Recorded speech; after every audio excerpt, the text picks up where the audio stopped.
Hello everyone and welcome back to Do You Even CSGO, the weekly fast-paced tip series that still hasn't quite yet taken the internet by storm. This week we're lining up for a perspective on positioning, so let's get this show on the road.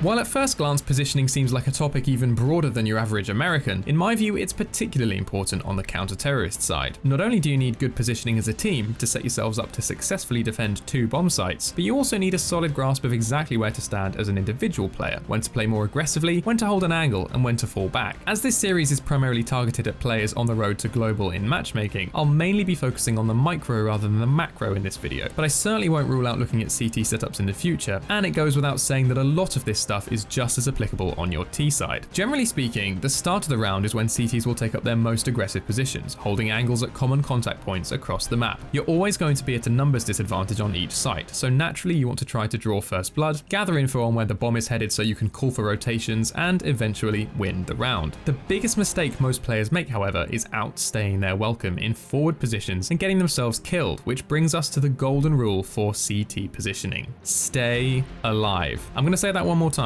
Just stay alive. Look, it's absolutely fine to hold angles and take fights as a CT, but when half your team is on the other side of the map, the simple act of not dying and buying time is massively helpful. If you're in a forward position, make sure you always have somewhere to fall back to, and if that's not an option, use everything you've learnt up to now in the series to cling to life for as long as humanly possible. Some such positions are actually so powerful that sometimes you don't even need to pick up a frag to be the real MVP of the round, forcing the Ts to waste so much time and health killing you that by the time you're dead, your teammates are already charging in and retaking the site. Some good examples of this are New Box or Pit on Inferno, Truck on Overpass A site, and this damn pillar on Mirage B site that is frankly one of the most infuriating positions to clear in the whole damn game. Next, let's talk about how to hold angles. The first thing you need to be aware of is that the closer you hold to a corner, the more of your vision is obscured. Holding close can be tempting because it puts you physically closer to your opponent and therefore requires less precise aim. However, this can lead to your enemy seeing you before you see them, which is something we tend to want to avoid for obvious reasons. It's also worth thinking about how tight an angle you want to hold. Narrow angles mean less of your player model is visible, but we've all seen the guy that misses every shot because he thinks he can hold a vintage Kenny-S pixel angle. So try to be realistic and allow yourself time to react. And whilst we're on the topic of warping, having safer positions to fall back to becomes extra important when you need to give yourself time to chamber that next round, especially if the Ts have pistols or SMGs that can easily charge you down. The other problem with holding angles as CT is that any entry fragger worth his salt will know all the common positions to check and may even pre-fire them. So if you're not smart with your positioning, you're liable to get your head taken off before you even have a chance to shoot back. We'll be covering this from the terrorist point of view next week, but from the CT perspective, this is where off angles come in. The basic idea here is taking up a weird and unexpected position to catch your opponents off guard. And whilst they usually seem a lot more exposed than the conventional positions you might be used to, the factor of surprise can more than make up for it. If you're consistently dying in a certain spot, or the Ts are simply out-aiming you, it might be time to pull a few cheeky off angles out of the bag to gain back some confidence. Although, bear in mind that you might be putting yourself in a so-called one and done position that you can't safely retreat from. It's also worth thinking about whether you want to hold an angle standing or crouched. If your opponent is expecting a standing target, then crouching can give you an edge, but it also makes your getaway a little bit slower, so I'll leave it up to you to decide. Another thing to consider when positioning yourself is the amount of health you have. If you've been badly shot up, exposing your whole body is probably not the best idea, but if you play headshot angles, this effectively negates your low HP as the AK or SG kills in one shot to the head. Clever, right? Finally, be aware at all times of the things that can give your position away, like sound cues, your player model, and this. Please, for the love of God, don't be the guy that starts spamming accusations in the chat because his suppressor is sticking out like a sore thumb. Anyway, that brings us to the end of another episode. Tune in next week when we'll be discussing the fascinating subject of peaking, and if you have any suggestions or questions, please do scribble away in the comments below. Thanks for watching, folks. I'll see you on the next one.